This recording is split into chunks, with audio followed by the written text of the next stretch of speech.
Hi everyone. முன்னாள் பாராளுமன்ற உறுப்பினர் முஷர்ரஃப் முஸ்லிம் காங்கிரசுடன் இணைகின்றார். அவருடன் இணைந்து அவருடைய கட்சியை சேர்ந்த 7 உள்ளூராட்சி மன்ற உறுப்பினர்களுமே முஸ்லிம் காங்கிரசுடன் இணைகின்றனர்.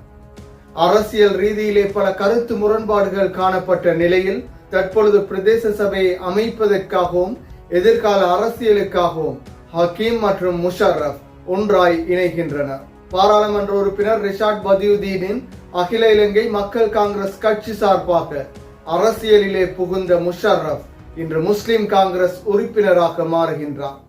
இது தொடர்பாக பார்ப்பதற்கு முன்னர் தனியுரிமை யூடியூப் சேனலை சப்ஸ்கிரைப் செய்யாதவர்கள் சப்ஸ்கிரைப் செய்து உங்கள் ஆதரவை வழங்குங்கள்.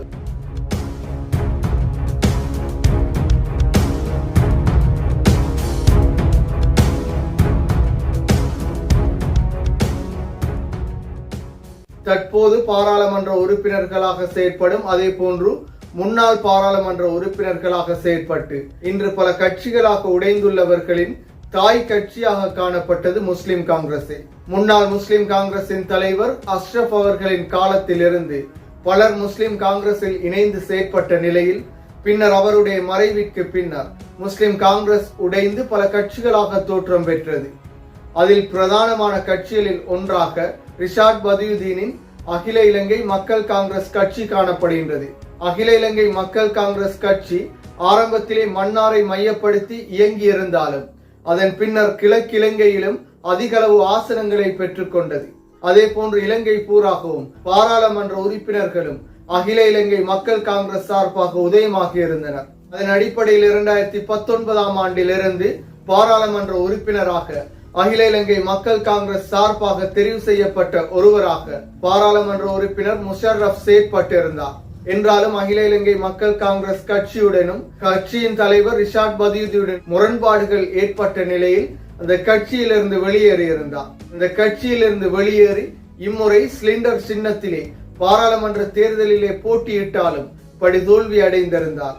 அதன் பின்னர் இம்முறை நடைபெற்ற உள்ளூராட்சி மன்ற தேர்தலிலே போட்டியிட்டு வெற்றியும் பெற்றிருந்தார். உள்ளூராட்சி மன்ற தேர்தலிலே பொத்துவில் சார்பாக இவருடன் 7 உறுப்பினர்களும் தெரிவாகியிருந்தனர்.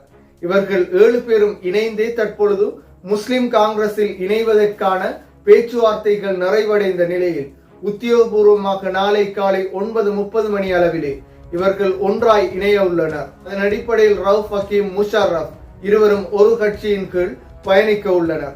இதற்கு முன்னர் கட்சி சார்பாக ஒருவரை ஒருவர் பல மேடைகளிலே விமர்சித்தும் பேசியுள்ளனர். என்றாலும் தற்பொழுது அரசியல் நோக்கங்களுக்காக இவர்கள் இருவரும் இணையும் நிலையில் எதிர்காலத்திலே பொத்துவில் பிரதேச சபையின் தலைவராக முஷர்ரஃப் தெரிவு செய்யப்படுவதற்கான வாய்ப்புகளும் காணப்படுகின்றது. அஷ்ரப் அவர்களின் மறைவுக்கு பின்னர் முஸ்லிம் காங்கிரஸ் உடைந்து பல கட்சிகளாக தோற்றம் பெற்றதில் ரிஷாட் பதியுதீன் ஒரு கட்சியின் தலைவராக, ரவுஃப் ஹக்கீம் ஒரு கட்சியின் தலைவராக, அத்தாவுல்லா ஒரு கட்சியின் தலைவராக என பல கட்சிகளாக உடைந்திருந்த நிலையிலே தற்பொழுது ஒரு சில கட்சிகள் இணைந்து செயற்படும் நிலையும் ஏற்பட்டுள்ளது.